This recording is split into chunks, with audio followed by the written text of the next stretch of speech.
Okay.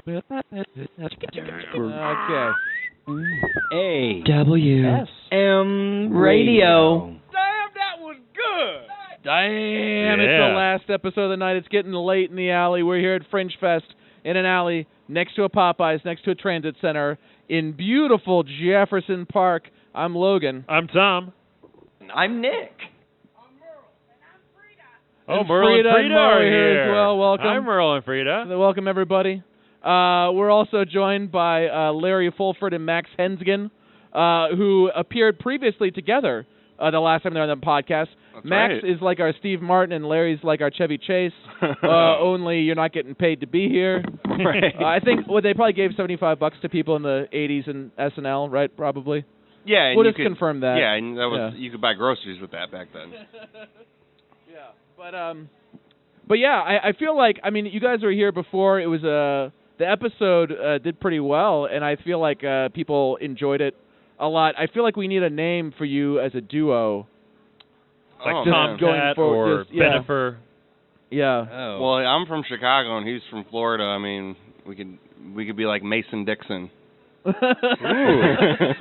Can we just be Benifer? Benifer, Yeah. yeah. Benifer broke up both of them. Oh, okay. I don't want to ever until this break one. up. No.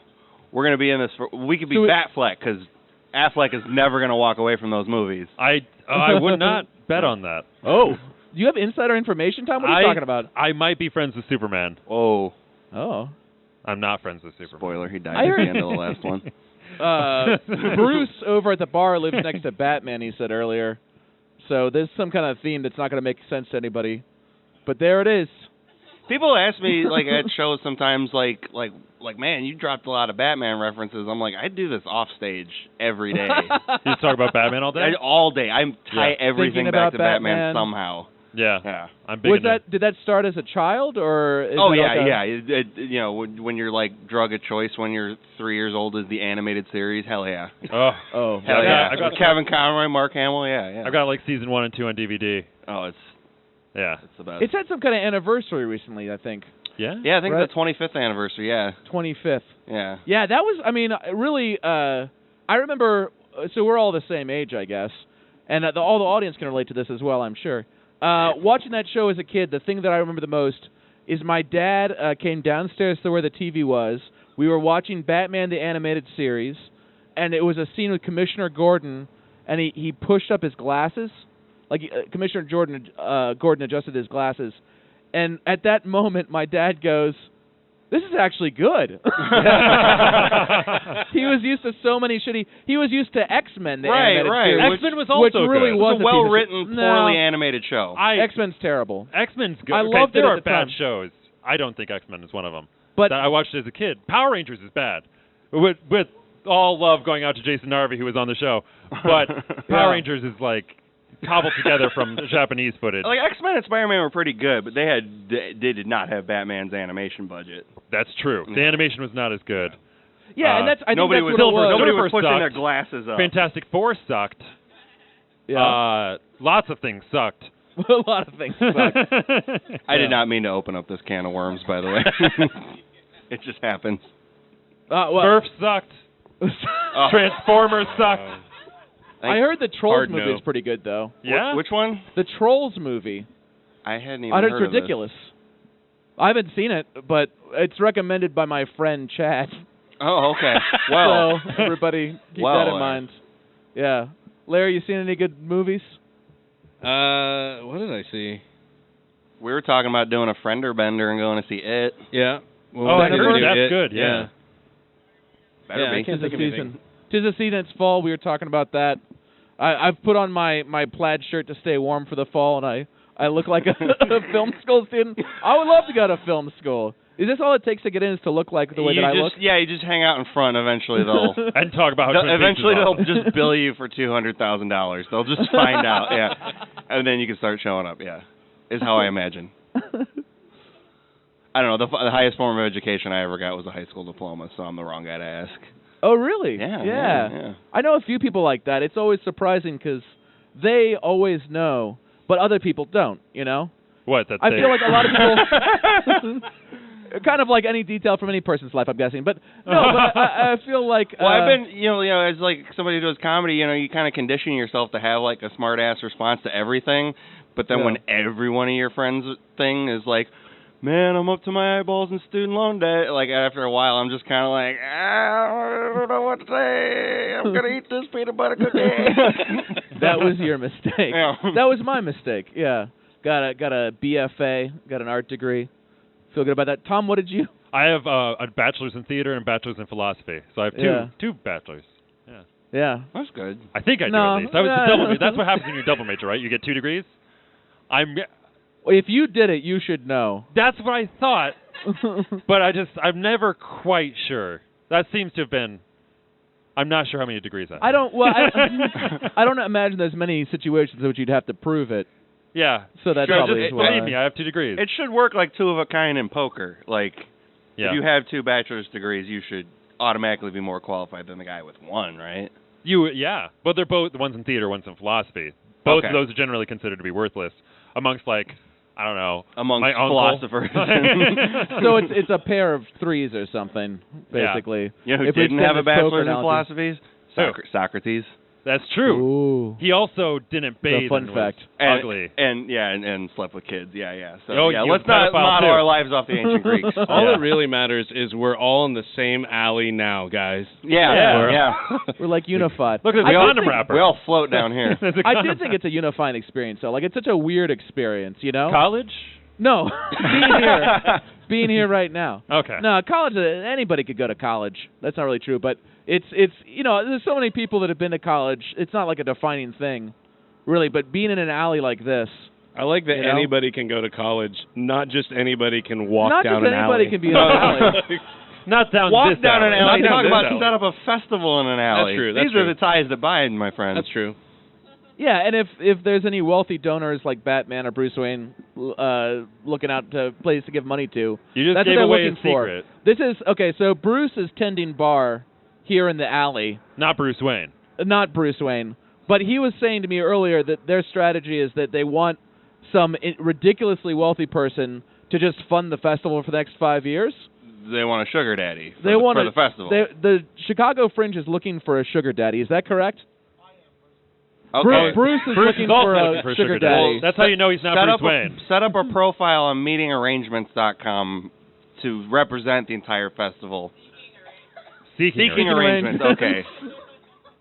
That's good that you got it wrong. There's some plausible I'm glad that I got it there. wrong. Yeah. You're like, I'm not an expert on this website. I'm not, yeah. What is the website? Seeking arrangements. What is that for? It's a similar thing, like looking for a sugar daddy. Yeah. For all kinds of sex work? It's in sugaring, in the subgenre of sugaring. Yeah. Well, it doesn't you can also just look if you're looking for a certain interest, right? Like, it doesn't need to be money related, right? I think it's mostly money related. Has to be money related? Okay. Yeah. Okay. So I had the exact opposite. Yeah, so if you want to pay somebody to do something that's not Right. Oh. I'm consulting my paper. We should talk you don't about. have to look at me consulting my paper. Larry. Yes. You were almost an extra on Rampage, but I was almost. Yeah, you told me to cross that off, so I'm going to stop talking about it now. Oh, that's fine. You're the token white guy in a thing. Yep. I've been that before. You've been that before? Yeah, how is it for you? Oh, I haven't done it yet. Oh. It's going to happen on I'm September usually 24th. I enjoyed it. Yeah, there's a new comedy show happening in Pilsen at a Lulu Brew Pub called Token, and it's there's only one white guy allowed on the show. Oh, and it's a reoccurring... I think it's the first one. It'll be September 24th. It's a Sunday. I'll be on that one. Yeah. Pretty stoked. Yeah. Max, you're going to try to do a drunken spelling bee. I'm going to try. I don't, when I come to Awesomonster, I don't come with announcements. I come with dreams. Oh. No. One of the bars I'm working at, it's Easy Bar in Damon and Division.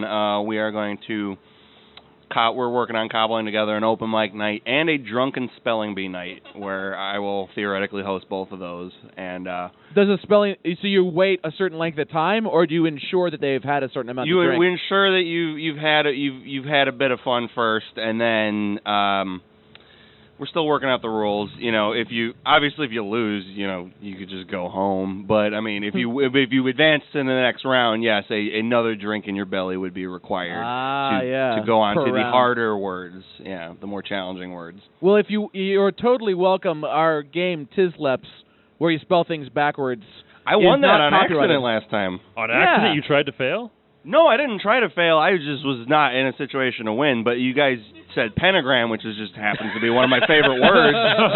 So I feel like luck was on my side on that one. You have that word written on your back, so you've seen it in a mirror a handful of times. In a mirror. It's on the inside of my lip, But if you would just want to make one round backwards, just like pull it out, you know. We could. I would like you guys to be there for that. Yeah, I'm up for some drunken spelling. Yeah, I've thought about doing a thing like where you get high and try to explain paradoxes, like drunk history, except it's high paradox.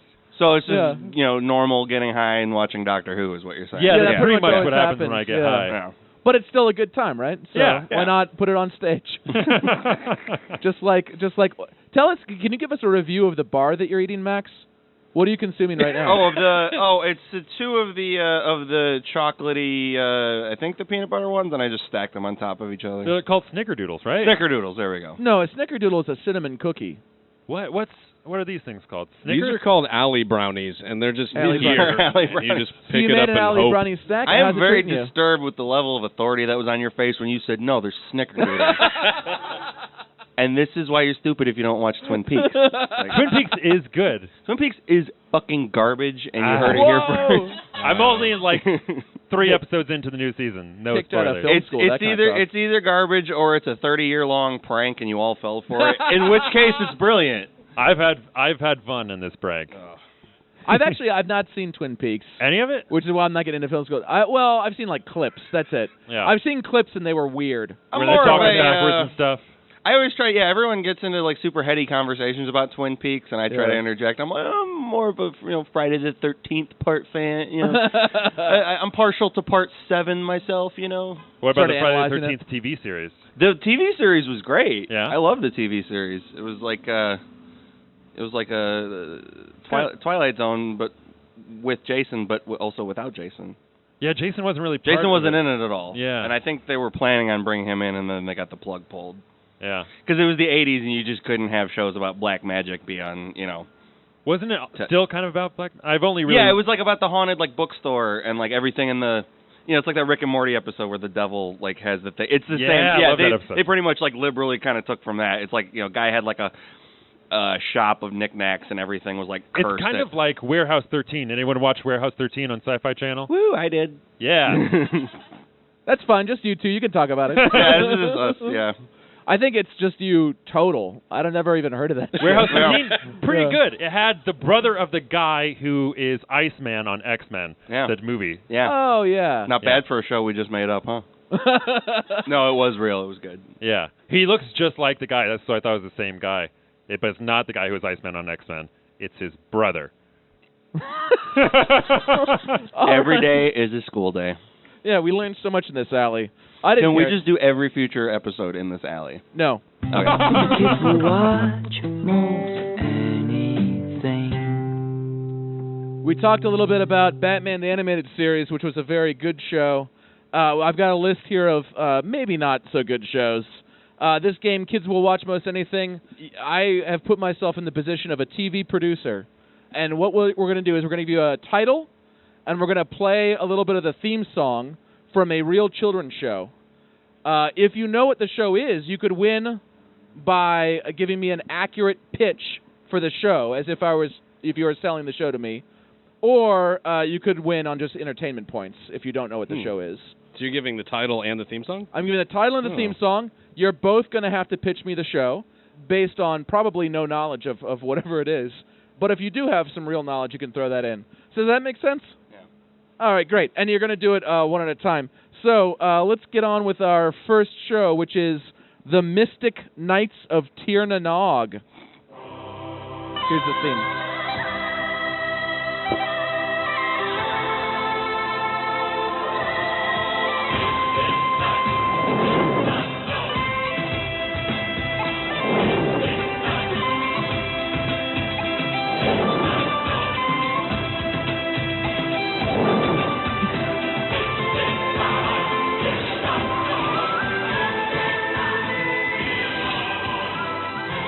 I felt like you were both waiting for more information from lyrics.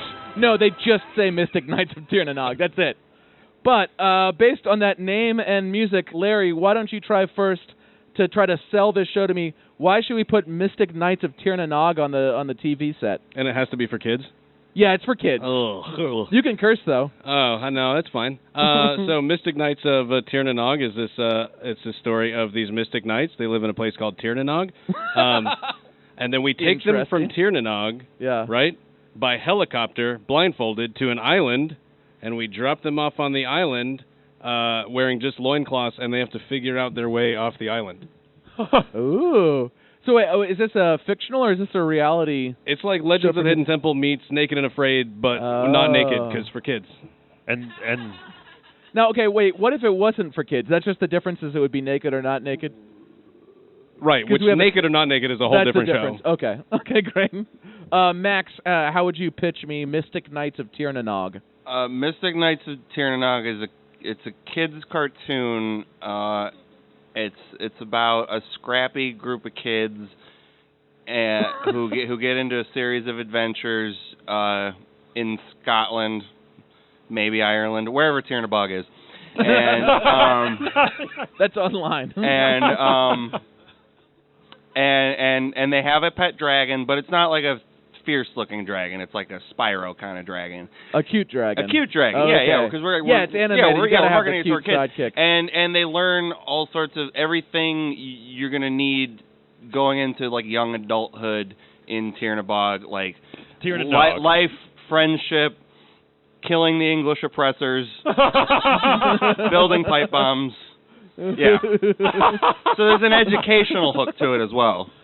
That's interesting. The real show is about the situation where Queen Maeve of Temra seeks to conquer the peaceful kingdom of Kells and enlists the evil fairy Milder, who gives her the mystical runestone, allowing Maeve to use sorcery, most often to create ogres and evil giants, whom she sends to wreak havoc. When King Concobar of Kells seeks a way to protect his kingdom, so derivative, protagonist Rohan, a druid's apprentice, goes in search of the prophesized hero Draganta with his friends, the reformed thief Angus. So I watched this as a kid. It's basically Did you really? Yeah, it's basically Power Rangers Sorry. except set in medieval times. And the writer just picked up a Tolkien dictionary and just was like, I'm going to take this. So instead of them getting their powers from like a giant head in a jar, they got their powers from like leprechauns. Oh, okay. And the leprechauns live in Tir na Nog. Oh, okay. So it's far more believable, really. It's Right. like a more believable Power Rangers. Yeah, which is maybe why if it's you're tanked. like super into Irish lore. It's based off an actual myth, so it is maybe slightly educational in reality. Or biblical. That's maybe another reason why it didn't do well. Max, you tried to push the educational angle. I don't think that's going to sell. Plus, you mispronounced the name of the title of the show a few times. Tir na Bog sounds cooler. I'm gonna give the point for that round to Larry. We got two more shows for you to tell me about. Here's the next one. It's called Mummies Alive. Oh, I think I watched this one.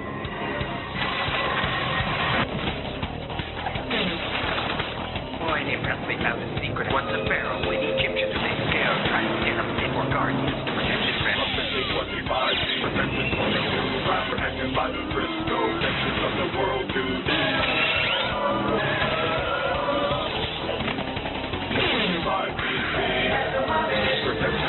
Spastic intro.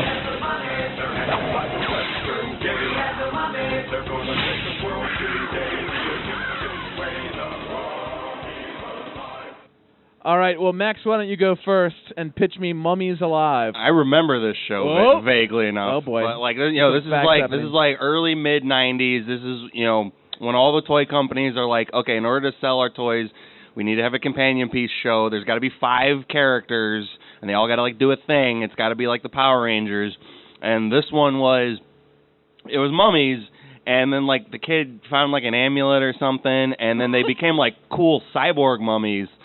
And then they would have to go back to being mummies at the end of the day. I don't know why they didn't just stay cyborgs all the time, but it was like it was in the same rock block as like there was like this like skeleton show that was like Skeleton Warriors. It was like the same shit, just trying to like that Y7 rating of trying to get young boys to like buy action figures in the mid '90s. It was like with Street Sharks. They're the main action figure buying demographic. Yeah. That's exactly what it was. So that's how you'd sell it is the merchandising. We got to sell toys, and here's how we do it. Yeah. You get some magical amulets. Yeah. Cyborg mummies. All right, Larry, how would you pitch Mummies Alive? Okay, there's a kid, and he lives in an orphanage. Okay? Yeah. He can't make any friends in the I orphanage. feel bad for him. He's in an orphanage already. Of course, you got to get him right here. He's in an orphanage. He can't make any friends in the orphanage. He stumbles upon a secret passageway, and inside that secret passageway are, you're right, five mummies. And he's just like, this is crazy, and he keeps it a secret, and then he finds out, dun dun dun, the orphanage is in danger of closing. So he goes downstairs and he prays to something, and the mummies come alive. Satan probably. I don't know. The mummies come alive. They form a band. They do a concert to save the orphanage. Yeah. And then when they're not in a band, they're fighting crime so that it can be seasons. Yeah, I was going to say, they save the orphanage, and then it's episode 2.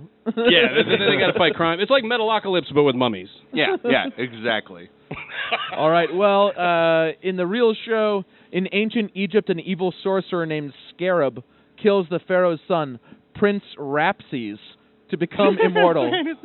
Thousands of years later, Scarab revives in the modern world and begins to search for Rapses' reincarnation, a San Francisco dwelling boy named Presley Carnavan. Rapses' bodyguards, Jack Hall, Wrath, Armand, Nefertina, along with Rapses' cat Kati, awake from the dead to protect him from Scarab. Nefertina was one of them. Anyway, I actually meant rap battle. It's a rap battle thing, right? Oh, yeah. Well, you know what? Then even though Max has already actually seen this real show, I'm giving the point to Larry that time. We know why it was really made. For rapping. Capitalism. Plus, that puts you at 1-1, which says dramatic tension, right? This is rigged. I thought he got the last two. Fine, I'll take 1-1. Oh no! Wait, did you? Yeah, he got the last I'll take 1-1. This is a blowout. I'm gonna. Yeah, it's 1-1. Right. Whatever equals 1-1. That's what I'm saying now. Okay, so you can have Tiernabog. Here we go. That's yours. Oh yeah, that's right. Here's the last one. Sherlock Holmes.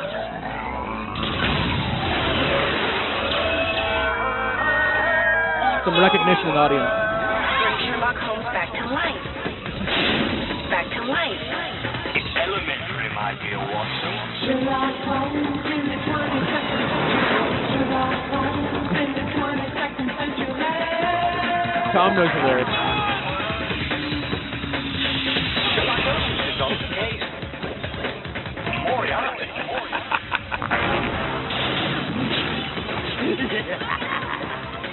All right, so while that wraps up, so this one's called Sherlock Holmes in the 22nd century. This game once again is called Kids Will Watch Most Anything. But Larry, why don't you pitch me this show and tell me why we should put it on the air? All right, you're never gonna guess what this is about, but it's about Sherlock Holmes in the 22nd century. Whoa. Yeah, it's a time traveling Sherlock Holmes. He's already solved all the crimes from whenever Sherlock Holmes was really from, and and now he just bounces around. He goes back. He figures out why dinosaurs disappeared. It's like Where in Time is Carmen Sandiego, but with Sherlock Holmes solving crimes is way more interesting. Kids will dig it. All right, Max. Dinosaurs. Now this one didn't hook me as much as the Mummy one, obviously, but I did remember it when it was on. So what it was after Sherlock and Moriarty take their fateful plummet off the waterfall in the final Sherlock Holmes story, him and Moriarty were both frozen somehow because like Captain America, and. No, this is what happened. So they were frozen after they both, because the last Sherlock Holmes story ends with them dying. They fall off the end of the waterfall, but they ended up getting frozen and preserved. And so it's them they get thawed out in the 22nd century, and so it's Sherlock, and I believe there was a woman detective who was like the present day character, present 22nd century, being the 22nd century, who was like the partner, and they would I think they turned Watson into a cyborg. Sure, I think so, but the long story short was Sherlock Holmes wakes up, But why? because they thawed him out like Captain No, America. I mean, why is this a premise for a show? Oh, so because you want to get kids into the classics, but they're not going to sit through pages and pages of diatribes of Arthur Conan Doyle telling you how this, that, or the other thing is done. But you want them to read the classics, so you ease them in with Sherlock Holmes in the 22nd century because it's got all the futuristic cyborg shit that they're used to, and then. So then they're they gonna grow walk out if there's not futuristic cyborg shit. Yeah, and then they'll grow up as they get older. They'll have more of an appreciation for that sort of thing. All right. Well, in the real Sherlock Holmes in the 22nd century, it is set in 22nd century New London, and there's Inspector Beth Lestrade of the New Scotland Yard is chasing the grotesquely deformed French rogue geneticist Martin Fenwick when she realizes that her companion is none other than the clone of 19th century criminal mastermind Professor James Moriarty. Holmes also returns with Watson, a soccer player, and they meet a soccer player named Wiggins, the Cockney Deirdre, and the paraplegic Tennyson, who communicates through electronic beeps only Holmes seems to comprehend. You were right that Sherlock Holmes was frozen and then thawed out. Okay. So that Moriarty means Max wins. But, okay, I won't cut you off there. Moriarty was also frozen, and they were like, maybe Moriarty was thawed out too. Like this is like later, like in the later episode, and then they're like, they look like, no, he's still there, he's still frozen. But then they like got out a magnifying glass, like, wait, someone drilled a hole into his hand and stole some genetic material, cloned him. Watson was not a cyborg. Wait, so they were getting cloned back then, or the genetic material's been around? The genetic material was frozen. And the French geneticist. And then the geneticist took in that. the 22nd. Okay. And like, how did they know that in the future you're going to be able to clone? They didn't. That guy's they were suspect. frozen because they fell. They were just frozen because they got frozen. And Watson wasn't a cyborg; he was just a robot. But like in the second or third episode, they gave him like this. Fake. He had flesh, right? He had like fake flesh. Yeah, he was like the. It was more like Bicentennial Man. Oh, okay. Yeah. Well, I'm glad we got that cleared up. I'm glad we got that cleared up. Now we know, and now everybody, you can go and watch these shows. Max, you won 3-0 because you sucked in the other point. It was 2-0. You don't know how points work. I was Tierna robbed. Oh. He should win just for that awful fun. Keep an eye out for that spelling bee coming up.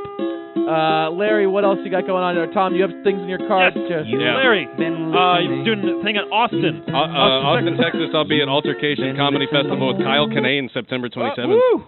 Yeah, Sorry, September 27th. Larry, Max, dropping cards on the floor. You met people at Mortal Kombat. We're gonna talk about that. It must be easy bar. Oh no. That was just a conversation we had. You just started writing shit down. I did. Well, if you ever meet Max, talk about Mortal Kombat. Yeah. Cool stories. And thanks so much to all of you who are here at Fringe Fest.